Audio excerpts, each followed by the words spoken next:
Assalamualaikum warahmatullahi wabarakatuh. Kita jumpa kembali di podcast Republik Indonesia, di mana kita membahas berbagai isu yang menarik yang tentunya bermanfaat bagi seluruh rakyat Indonesia. Baik itu bagi stakeholder, baik bagi pemerintah, bagi masyarakat, maupun para pengambil kebijakan dan keputusan. Dan kali ini kita akan membahas terkait dengan dunia olahraga. Dan bersama saya sekarang adalah Ketua Umum KONI Pusat atau Komite Olahraga Nasional Indonesia, Bapak Marsiano Norman. Apa kabar, Pak? Baik, apa sehat? Kabar? Sehat, Mas. Terima kasih. Tetap berpuasa? Puasa, dan dalam kondisi yang sehat. Insya Allah. Oke. Akhir-akhir ini kayaknya banyak keliling-keliling ke daerah, Pak. Ya, memang tugasnya KONI Pusat. Ya. Saya selaku Ketua Umum KONI Pusat, kami juga harus melihat keadaan di 38 KONI provinsi. Oke, yang ada di seluruh menjadi provinsi. Anggota KONI Pusat, melakukan pelantikan pada saat mereka ada musyawarah olahraga provinsi. Oke. Kemudian mereka juga pada saat mereka melakukan rakernas setiap Betul. rakerprof setiap tahunnya, itu kewajiban KONI Pusat untuk melakukan untuk hadir, Ya. untuk juga memberikan dukungan dalam arti pembinaan organisasi Oke. dan pembinaan prestasi olahraganya gitu.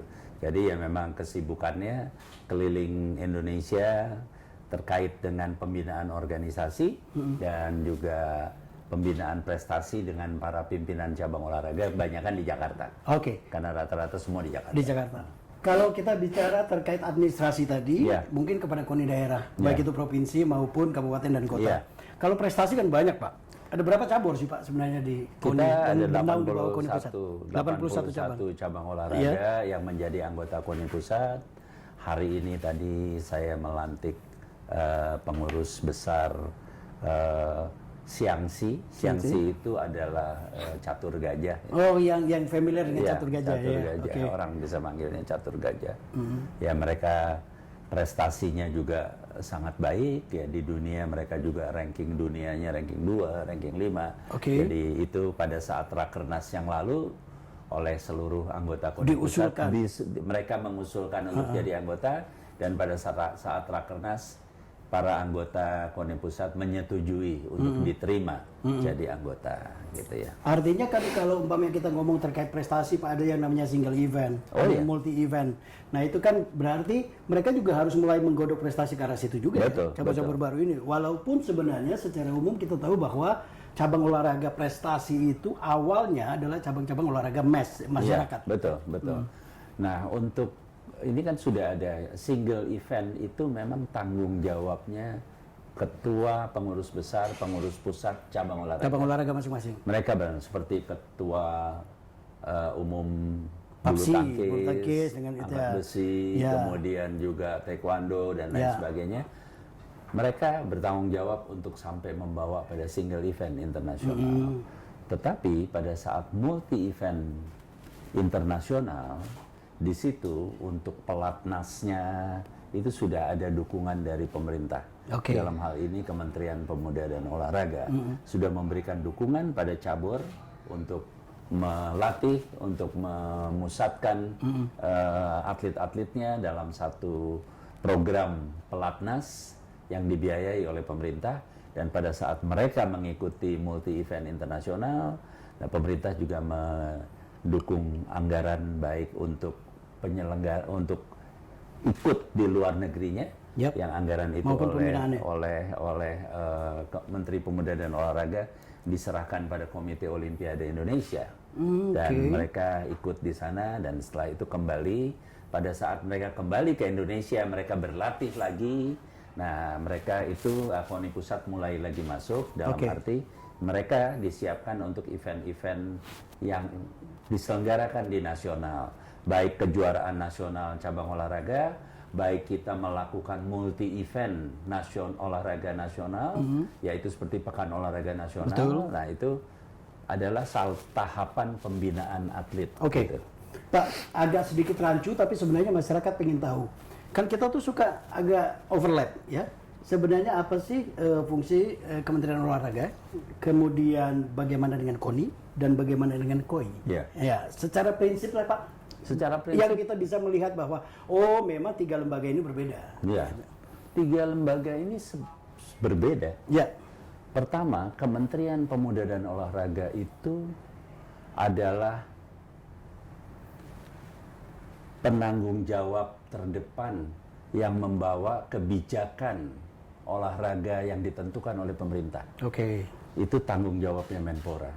Jadi kebijakan tentang olahraga yang dikeluarkan oleh pemerintah. Jadi roadmap-nya. Ya, itu yang paling atas adalah ya. dia, Kemenpora.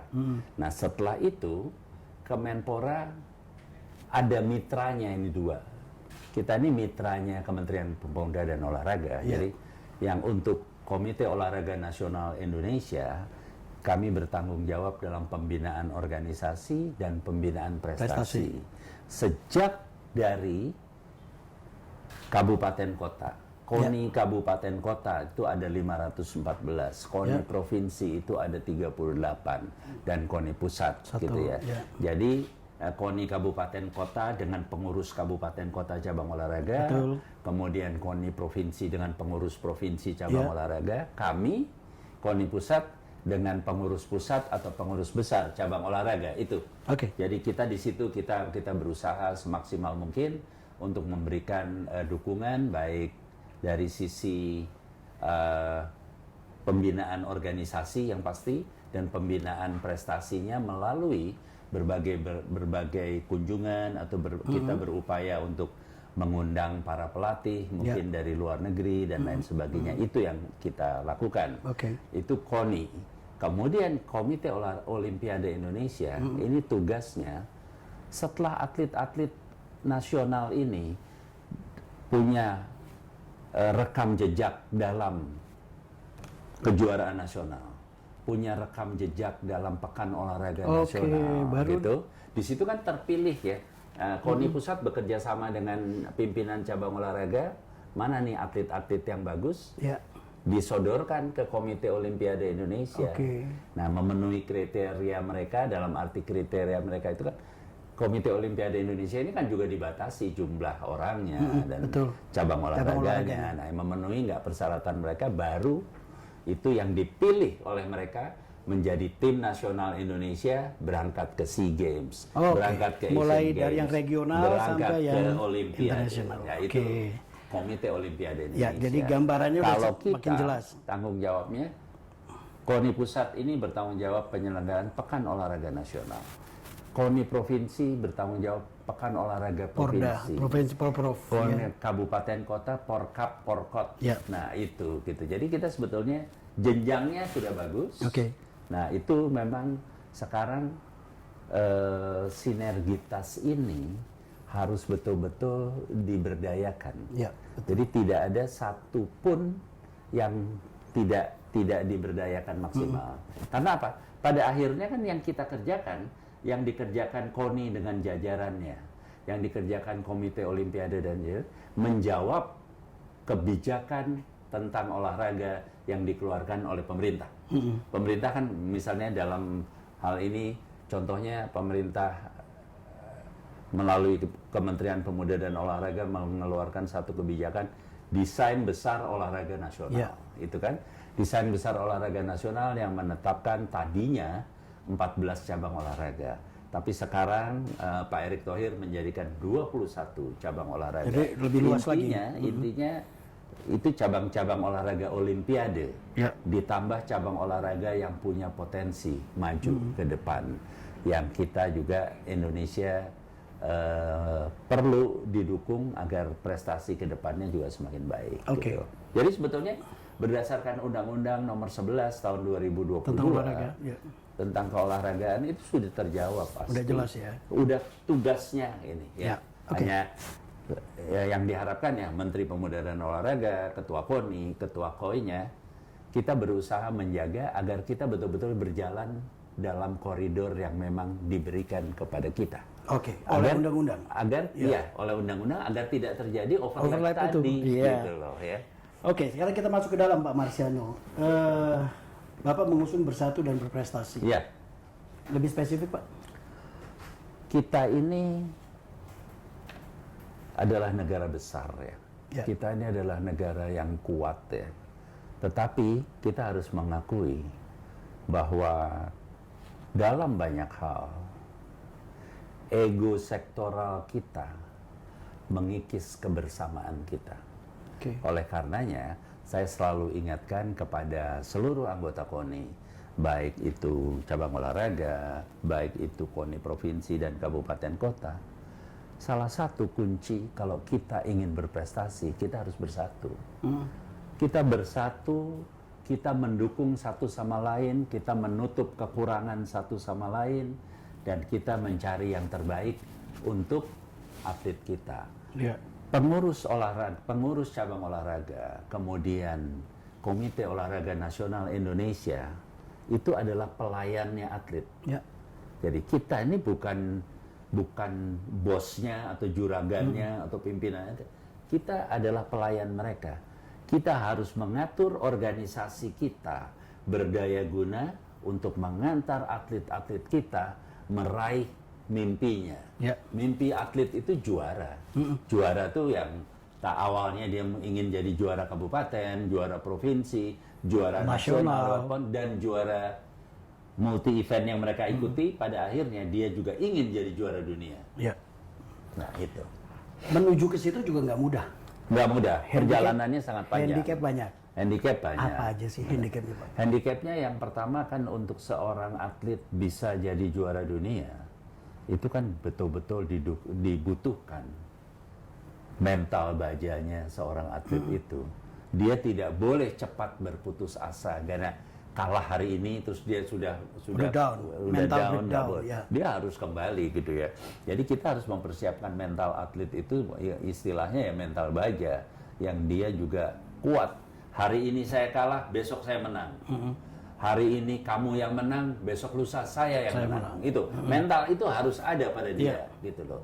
Dan itu selalu menjadikan dia untuk meningkatkan kualitas latihannya, menjadikan dia meningkatkan kualitas kebugarannya, menjadikan dia juga lebih mengikuti arahan dari para pelatihnya, menjadikan dia juga disiplin mengikuti agenda-agenda yang ditentukan oleh pimpinan cabang olahraganya. Betul. Gitu.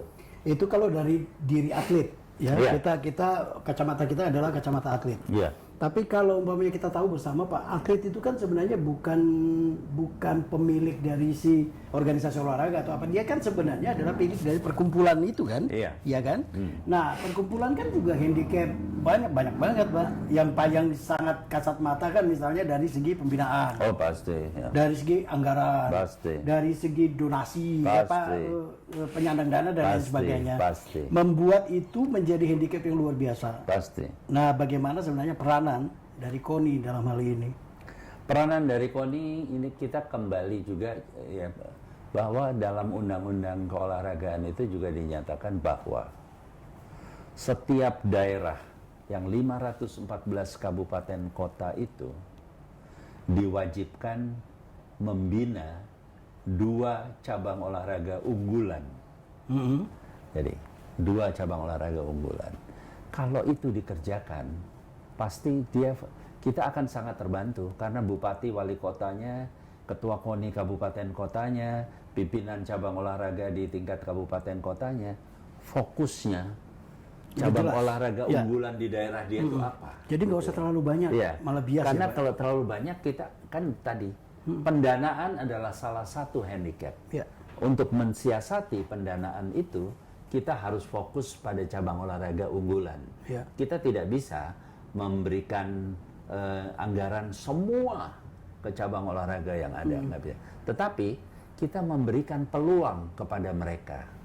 Kalau kamu mau dapat dukungan anggaran dari pemerintah, cabang olahraga kamu prestasinya juga harus meningkat. Contoh kalau misalnya kita bicara terkait Lampung ya Pak ya, Yeah. itu angkat berat, angkat besi itu kan dari sana banyak. Yeah. Jadi lebih ke situ mungkin konsentrasinya ya. Kayak Lampung itu kan dulu zamannya masih jaya-jayanya Pak Imron Rusadi, ya. itu kan semua atlet angkat besi, tidak ada yang tidak pernah dipegang dia. Itu. Dan hasilnya kan luar biasa. Sampai Olimpik. Gitu. Iya. Ya, kejuaraan dunia. Atlet-atlet zaman-zaman dulu itu semua angkat besi dari beliau. Banyak Pak Imron Rusadi gitu ya. Tetapi kan sekarang Pak Imron juga sudah lanjut usia. Tetapi masih tetap memberikan atensi pada atlet-atlet muda. Oke. Kalau Mas datang ke tempatnya, di tempat dia tuh masih ada anak-anak kecil berlatih. Di daerah Pringsewu kalau nggak Iya, salah, Pak, ya? betul, Oke. betul. Kita lebih ke dalam lagi, Pak. Sekarang olahraga tidak hanya kita melihat secara fisik dan lain sebagainya. Ada ilmu pengetahuan di situ. Iya. Ya kan? Yang disebut dengan monitoring, sport monitoring kalau kita by media ataupun apapun Iya. teknologi dan lain sebagainya. Itu yang pertama. Yang kedua, pihak swasta juga kan harus terlibat di situ. Iya. Bapak melihat peranan dua hal ini seperti apa? Saya lihat ada beberapa program Bapak juga yang misalnya bekerja sama dengan universitas atau Iya. perguruan tinggi. Jadi kita akan tahu sebenarnya, oh tipikal orang Papua, tipikal orang Kalimantan, tipikal lebih cocok olahraga ini. Iya. Iya kan Pak?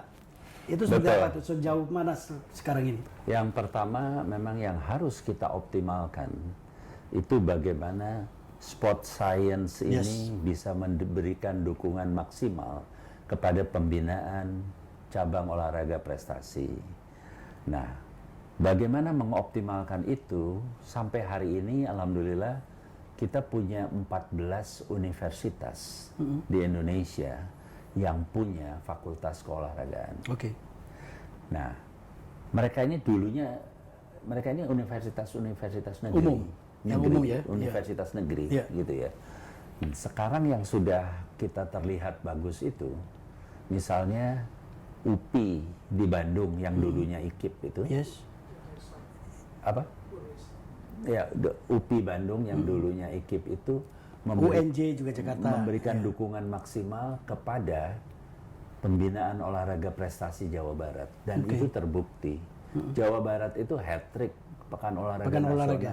3 PON, berarti itu 12 tahun mereka kuasai. Mulai PON Jabar ya. PON Jabar, PON Jabar, kemudian PON Papua. PON Aceh Sumatera Utara. Dia Ya. 3 kali juara. Itu peran akademisi dari UPI itu sangat besar. Dari sains. Dari sainsnya. Kemudian yang kedua, Universitas Negeri Surabaya dan Universitas Negeri Jakarta. Ya. Itu juga mereka memberikan dukungan melalui KONI-nya masing-masing, KONI Jawa Timur dan KONI KONI DKI. DKI Jakarta. Itu juga memberikan ahli-ahli olahraganya, memberikan masukan tentang masalah pembinaan olahraga itu. Nah, di situ yang saya maksimalkan komunikasi KONI pusat dengan forum dekan keolahragaan dari 14 universitas itu, yang anytime kita bisa minta masukan mereka tentang updating cara pembinaan olahraga apabila ada hal-hal baru yang perlu kita atensi, atau mereka melihat dari sisi lain. Saya juga minta mereka memonitor kegiatan yang kita lakukan. Kegiatan yang kita lakukan itu dia bilang, Bapak ini hasilnya kurang. Menurut analisa kami ini harus ditingkatkan. Masih bisa. Nah itu, Oke. nah itu kita optimalkan ya. Saya harus memaksimalkan hubungan itu. Itu yang pertama dengan perguruan tinggi. Kemudian Universitas Negeri Padang dan lain sebagainya, mereka juga kita jalin hubungan bagus untuk olahraga. Iya. Di samping itu saya juga punya, bukan saya dalam arti KONI pusat, juga menjalin hubungan dengan perguruan tinggi yang punya cabang yang spesialisasi olahraga di luar negeri. Baik itu di Korea maupun kita juga sedang akan membangun ini dengan Jepang, dan tadi kita ada peluang untuk dengan Cina gitu ya. Dengan universitas-universitas ini, tujuan saya kalau dengan perguruan tinggi di luar negeri itu, saya menggandengkan perguruan tinggi yang olahraganya kuat dengan perguruan tinggi di Indonesia. Mereka punya ikatan. kerjasama. Okay. Apakah dia sister university Yes. atau apa kayak gitu, yang mana dosen-dosen olahraga kita bisa juga belajar di sana. Mereka juga bisa jadi tamu di kita gitu ya. Sehingga hal itu tuh sangat bermanfaat. Karena mereka adalah yang support kita dari belakang. Betul. Gitu ya. Kita nggak bisa meninggalkan kampus untuk membina olahraga. Kita butuh dia. Itu yang tadi yang terkait dengan olahraga itu. Terus yang kedua, saya selaku Ketua Umum KONI Pusat juga selalu ingin mengajak kawan-kawan dari media, baik itu media cetak, media elektronik, kemudian sekarang sosial media, untuk mereka juga jadi bagian dari KONI Pusat dalam arti mengumpulkan keterangan-keterangan tentang calon lawan kita. Oleh karena itu, saya juga sedang mengoptimalkan peran sport intelligence di dalam pembinaan olahraga prestasi itu, gitu ya.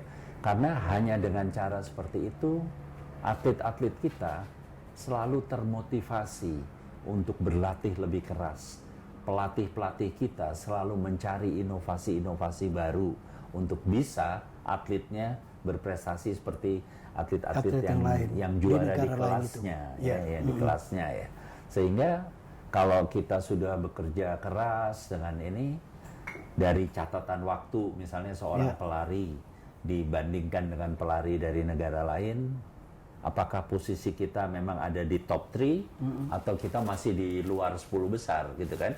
Nah ini yang selalu ditingkatkan oleh para pelatih kita. Kita belum apa, walaupun kamu juara nasional, tapi dengan perolehan waktu segini, ranking dunia kamu masih jauh sekian puluh gitu ya. Ranking Asia kamu begini, ranking ASEAN kamu mungkin sudah masuk 5 besar, tapi di Asia masih di luar 10 misalnya. Itu pelatih yang bisa. Dari mana pelatih itu bisa dapat? Dari mana atlet itu bisa dapat? Dari informasi-informasi yang selalu diberikan oleh teman-teman di media yang menurut saya network mereka itu kan lebih sangat luas gitu loh. Kenapa kok kita nggak manfaatkan? Betul, Pak. Network yang dimiliki oleh teman. Jangan kita harus network kita sendiri kan terbatas gitu. Kita tolong ke media, kita lempar informasinya, kita lempar kebutuhannya, media memberikan cari informasinya. Gitu, sehingga kita akan selalu tahu ya di mana posisi kita. Seperti desain besar olahraga nasional.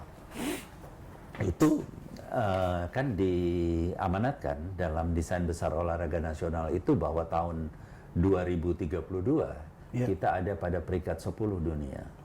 Pada tahun 2044 kita ada pada peringkat 5 besar dunia.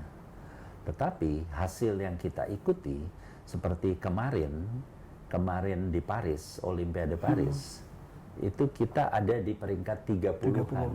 Sebelumnya kita waktu di Tokyo kita ada peringkat 50-an. Nah, dari situ kan dari media nangkep desain besar olahraga nasional nih 2032 mesti 10. Gimana bisa 10 ya? Dari kacamata saudara-saudara, teman-teman di media ini, Pak, kalau 10 kayaknya belum mungkin lah dengan prestasi kita seperti sekarang gitu ya, gitu. Karena kalau kita mau masuk 10 besar dunia, mungkin perolehan medali kita di Olimpiade nggak bisa hanya 2. Kemarin kan kita maksimal 2. Dan kita 1992 juga yang terbaik juga 2. Waktu Susi Susanti dan Alan Budi Kusuma itu 2. Dan kemarin baru 2. Sebelum itu satu ada yang kosong, ada ini gitu ya. Jadi kita kan mungkin harus meraih ke 5 mungkin. Nah, 5 itu potensinya dari mana? Gitu. Potensinya dari mana? Yang pertama ya langganan di Olimpiade yang selalu dapat medali itu kan bulu tangkis dan angkat besi. Nah, bulu tangkisnya ini harus kembali pada kejayaannya. Kejayaannya bulu tangkis ya kita harapkan ke depan Olimpiade kita bisa ke eranya Susi Susanti, bisa dapat 2 medali emas. Itu. Kemudian angkat besi, kita kan juga punya atlet-atlet yang juga top. Rizky Yuniansa, kemudian Rahmat Erwin, itu kan juga sama-sama. World climbing juga. World climbing, itu mereka world champion ya. Terus sekarang panjat tebing, kita juga selalu menang dalam single event internasional. Kalau mereka bisa 2 medali emas dari panjat tebing, kemudian 2 medali emas angkat besi, 2 ini, kita itu akan sangat loncat kita ya. Dengan 6 medali emas itu dalam peringkat Olimpiadenya akan berapa gitu ya. Jadi saya rasa kan itu sangat pesat. Jadi saya rasa kita harus sama-sama. Tapi menggarap itu kebersamaan kita. Kita harus bersatu. Bersatu dalam arti begini. Pimpinan cabang olahraganya, pelatihnya, atletnya. Pimpinan Komite Olahraga Nasional Indonesianya, pimpinan Komite Olimpiade Indonesianya menjabarkan keinginan pemerintah melalui Kementerian Pemuda dan Olahraga ini, juga kita bersatu dengan media, dengan perguruan tinggi, prestasi itu akan tercapai. Itu maknanya bersatu berprestasi. Berprestasi. Oke, kita kecilin lagi lebih ke nasional, Pak. Kita tadi ngomong banyak terkait Olimpik dan lain sebagainya. Memang itu sasaran kita. Pihak swasta tadi yang saya singgung. Oh iya, Private sector ini seperti apa? Pemerintah terbatas, Pak. Betul. Iya kan? Kita harus mulai juga, kalau cabang-cabang olahraga itu kan memang sampai mereka ngirim ke single event pun itu mandiri dari cabang olahraga. Ya. Jadi pimpinan-pimpinan cabang olahraga yang berupaya mencarikan, jadi sponsor-sponsornya itu sudah pihak ketiga. Kalau untuk cabang olahraga berangkat ke luar negeri itu sudah pihak ketiga. Kemudian kami dalam penyelenggaraan Pekan Olahraga Nasional yang 4 tahunan sekali itu, biayanya kan dari pemerintah pusat melalui APBN dan pemerintah daerah melalui APBD, gitu ya. Sehingga ke depan kita juga merasa ya bahwa PON itu juga anggarannya sangat besar. Oleh karenanya KONI Pusat mengambil satu kebijakan bahwa Pekan Olahraga Nasional ke-22 tahun 2028 nanti kita akan fokus hanya di cabang olahraga Olimpiade. Ya. Terus yang kedua, dari 81 cabang olahraga itu kita juga punya Pekan Olahraga Nasional untuk mengukur hasil pembinaan mereka. Ya, sehingga dalam penyelenggaraannya KONI Pusat mengambil satu kebijakan, kita menyelenggarakan Pekan Olahraga Nasional Bela Diri. Ya. Terus kita menyelenggarakan Pekan Olahraga Nasional Pantai. Kita menyelenggarakan Pekan Olahraga Nasional Indoor dan Pekan Olahraga Nasional Remaja. Itu Pekan Olahraga Nasional yang sedang kita rancang. Yang sudah jalan adalah Pekan Olahraga Nasional Bela Diri. Pekan Olahraga Nasional Bela Diri ini murni didukung penuh oleh pihak ketiga. Karena kita waktu itu bekerja sama dengan Jarum Foundation. Jadi penyelenggaraannya oleh murni. Jadi itu. Jadi semua yang cabang bela diri. Bela diri. Jadi Pekan Olahraga Nasional itu kemarin tidak menggunakan APBN, tidak menggunakan APBD. Kecuali APBD-nya itu pengiriman atlet dari provinsi. Oh iya, sebagai utusan dari provinsi daerah, tersebut. Ya, itu didukung oleh KONI provinsi yang sumbernya dari hibah dari pemerintah daerah. Ya, betul. Gitu, itu yang dari dana pemerintahnya yang APBD saja. Ya. Tapi lainnya tidak. Itu semuanya dari pihak ketiga. Nah, saya ingin juga nanti semua dengan pihak ketiga. Apakah pihak ketiga itu bisa dari perusahaan-perusahaan yang besar, bisa juga dari provinsi-provinsi yang memang mereka minta jadi tuan rumah. Gitu.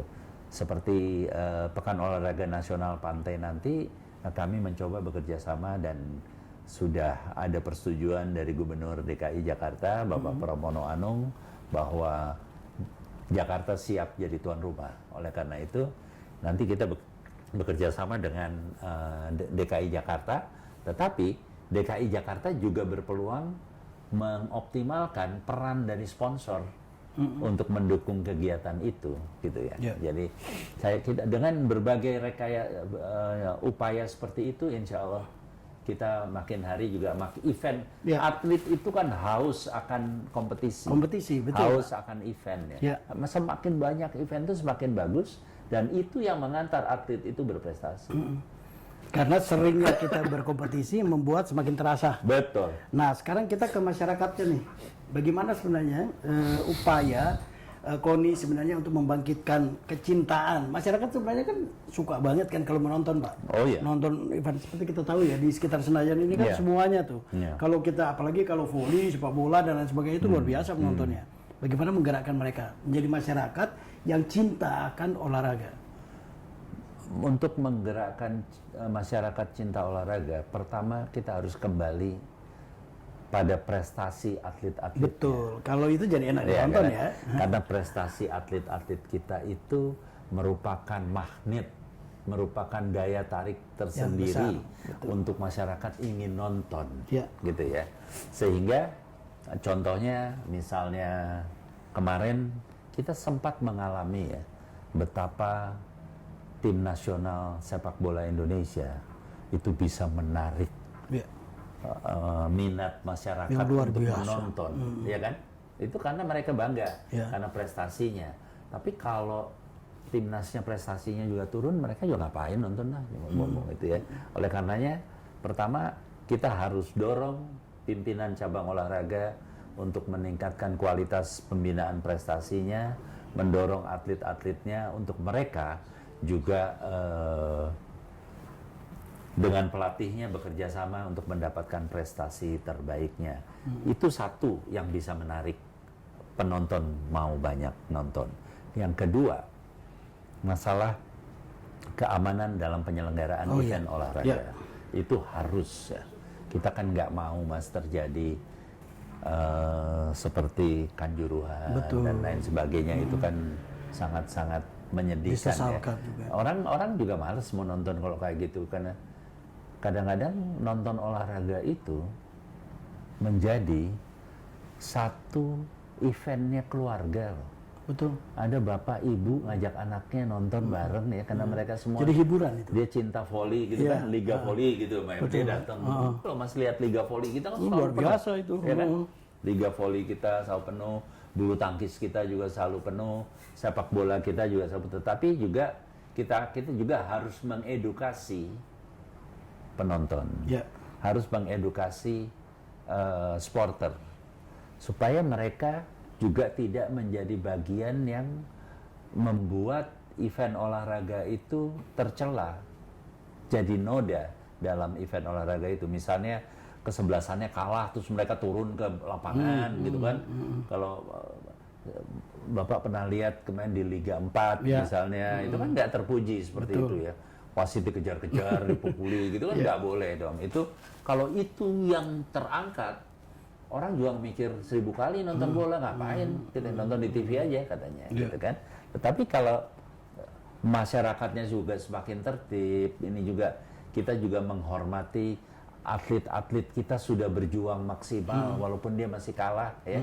Ya jangan terus dia jadi sasaran kemarahan dari penonton juga. Itu kan juga Penonton kita juga kan kalau dia menang, dia dipuji, dia sedikit aja melakukan itu dihujat sampai habis-habisan juga nah, gitu itu ya. yang Jadi juga batas-batasnya harus masih dalam batas-batas yang terkendali baik Betul. gitu ya. Jangan sampai over segalanya. Atletnya dilempari gitu kan juga males juga atletnya lama-lama. Oke. Terkait dengan atlet dilempari, atlet yang pengen jadi atlet, nah gimana sih sebenarnya Pak? Bapak sedikit memberikan himbauan terkait anak-anak muda sekarang nih, ya kan? Iya. Kalau mereka menjadi atlet, gitu kan? Apakah memang ya udah deh pilih-pilih deh. Aku mau ya jadi atlet bulu tangkis, sudah ketahuan duitnya banyak, gitu kan? Kita sepak bola duitnya, tapi kalau mau olahraga prestasi yang lainnya, sebenarnya seperti apa sih sebenarnya? Coba arahan dan himbauan lah Pak. Anak-anak muda lah. Himbauan saya kepada generasi muda Indonesia ya. Mereka ini adalah orang-orang yang dipersiapkan untuk mengisi Indonesia di masa yang akan datang. Ya. Oleh karena itu, mereka juga harus menunjukkan kualitasnya, kompetensinya harus ditunjukkan kepada publik ya.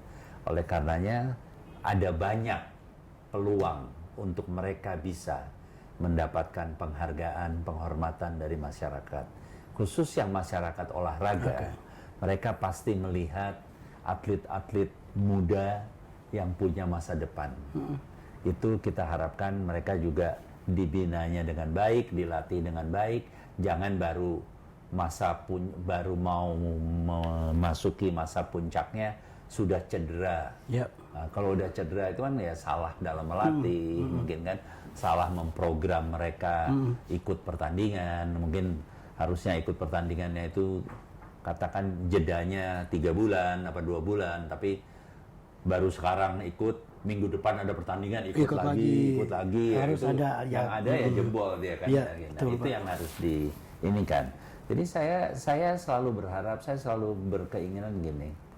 Saya ingin atlet-atlet nasional kita yang putra atau putri, mereka itu jadi ikonnya anak-anak Indonesia, gitu ya. Dia punya ini. Jadi idolanya anak-anak Indonesia. Saya ingin seperti ini, saya ingin seperti ini, gitu ya. Nah, itu harus jadi idolanya anak-anak Indonesia, atlet-atlet muda kita. Dan saya yakin ya, dengan mereka jadi idolanya anak-anak muda Indonesia, hidup mereka ke depan juga akan sejahtera. Ya, akan sejahtera. Prestasi itu semua akan mengikuti prestasi. Sejahtera. Saya selalu, sekarang kan sudah terlihat ya Mas, mulai orang-orang tua sekarang dia akan support anaknya kalau dia anaknya punya bakat olahraga. Betul. Orang tua sekarang sudah tidak lagi enggak ngapain. Kamu gitu, mau jadi apa? Mau jadi apa? Jadi gitu. atlet kamu mau jadi apa? Gitu Nggak bisa ya. hidup. Iya. Iya kan? Jadi atlet-atlet yang dulu ceritanya jual medali, jual piala itu, ke depan insya Allah nggak ada. Tetapi kita kan juga harus bekerja keras. Dalam arti bekerja keras gini, kita juga harus mempersiapkan atlet-atlet itu memanfaatkan semua hadiah-hadiah yang dia terima itu secara bijaksana, secara bijak. Spendingnya itu harus terukur. Jangan hari ini dapat, besok habis. Hari ini dapat, besok habis pesta pora, beli segala macam, habis. Ya, jangan juga. Kita untuk itu saya juga bekerja sama dengan perguruan tinggi, bekerja sama dengan beberapa ahli untuk juga minimal kalau kita nggak bisa bertemu, kita membuatkan satu kayak podcast gini, gimana masa depan atlet yang bagus, mempersiapkan mereka ya. Kita undang narasumber yang betul-betul memang qualified, bisa memberikan ini, kelola uangmu secara bijak supaya ke depan bermanfaat untuk semua, gitu kan. Nah, itu yang harus kita, dan itu kita perlu, pertama kita perlu akademisi, kita perlu pengusaha yang sukses, kita perlu media yang bisa juga membantu menyebarkan itu pada seluruh orang tua dan seluruh atlet-atlet kita, gitu loh Mas. Itu stakeholdernya ya. Iya. Untuk kita bisa itu harus kita ini karena ada seorang atlet yang seperti kemarin di SEA Games itu dapat 5 medali emas, dia dapat berapa miliar gitu kan. Itu ya harus jadi apa gitu kan. Maksud saya ya hari ini dia dapat katakan dapat 5 miliar. Tapi ke depan kalau prestasi dia menurun kan juga nggak dapat. Tapi kalau prestasi dia makin meningkat, dia bisa dapat lebih. Gitu artinya harus ada pendampingan secara mental juga ya Pak. Itu ya, semuanya mental dan juga penggunaan hadiah itu harus bijak. Ya. Saya yakin Bapak Presiden memberikan medali bonus medali emas 1 miliar itu kan dengan tujuan supaya atlet ini ke depan juga sejahtera, gitu betul, ya. Pak. Tetapi sejahtera itu harus wise dalam spending, gitu. Oke Pak, selain PON bela diri, PON indoor, PON pantai, PON remaja, apalagi sih sebenarnya program dari KONI pusat ini 2026 sampai 2027 lah Pak?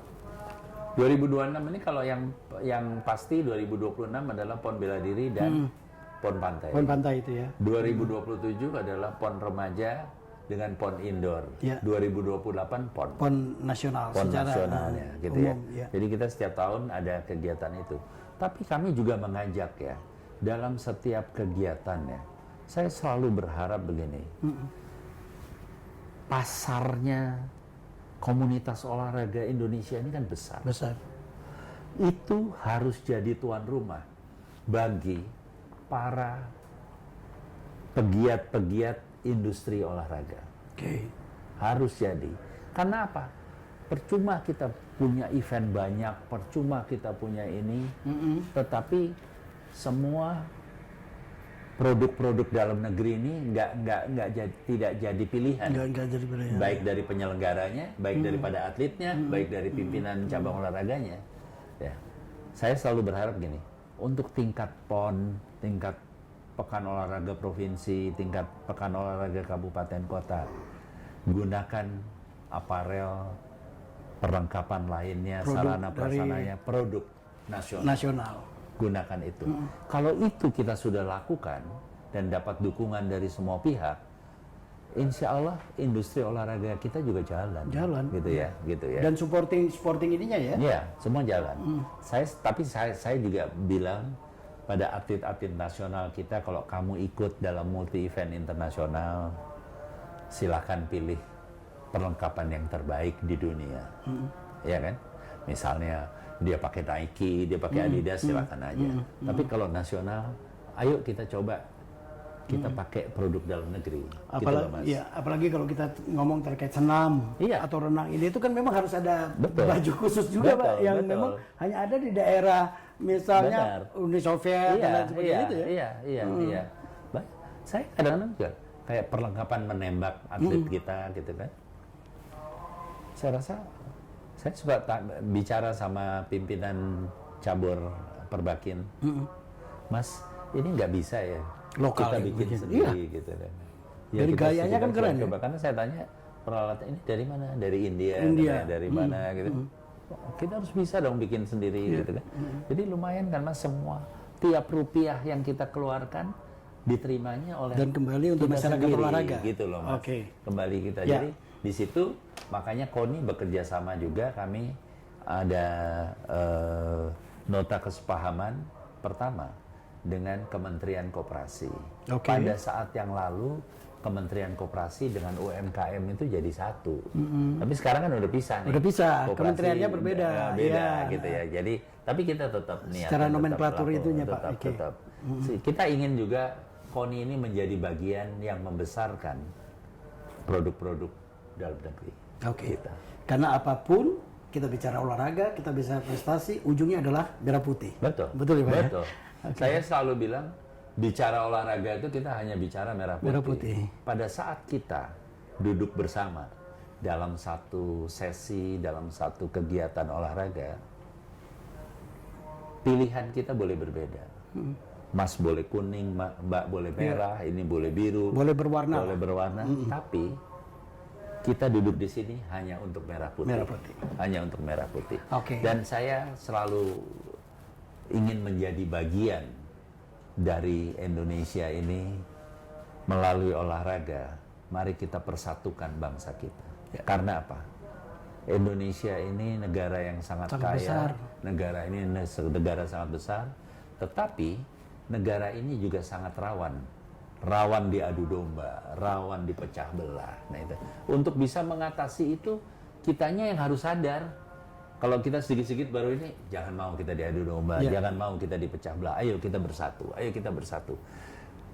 Kami berusaha menggelorakan semangat kebersamaan, persatuan, kesatuan ini, mengajak bangsa Indonesia bersatu, walaupun hanya dalam puzzle yang kecil. Tapi saya harapkan ini bisa dengan atlet-atlet yang punya nama besar, patriot-patriot olahraga, pejuang-pejuang kita di masa damai yang membuat bendera merah putih berkibar dimanapun, menarik masyarakat lainnya. Ayo kita bersatu melalui olahraga. Mantap. Jadi mereka itu pejuang yang tidak saja meraih medali, tapi peran dia mempersatukan bangsa ini juga itu kita optimalkan. Itu. Terima kasih Pak. Jadi kita bicara terkait olahraga, kita bicara merah putih. Terima kasih sekali. Dan Republik Indonesia, kita sudah banyak bicara terkait dengan olahraga dan prestasinya bersama dengan Marciano Norman, Ketua Umum KONI Pusat. Dan kita akan berjumpa kembali dan tentunya berbagai insight kita dapat dari perbincangan kita kali ini. Terima kasih atas perhatian Anda dan salam olahraga. Jaya.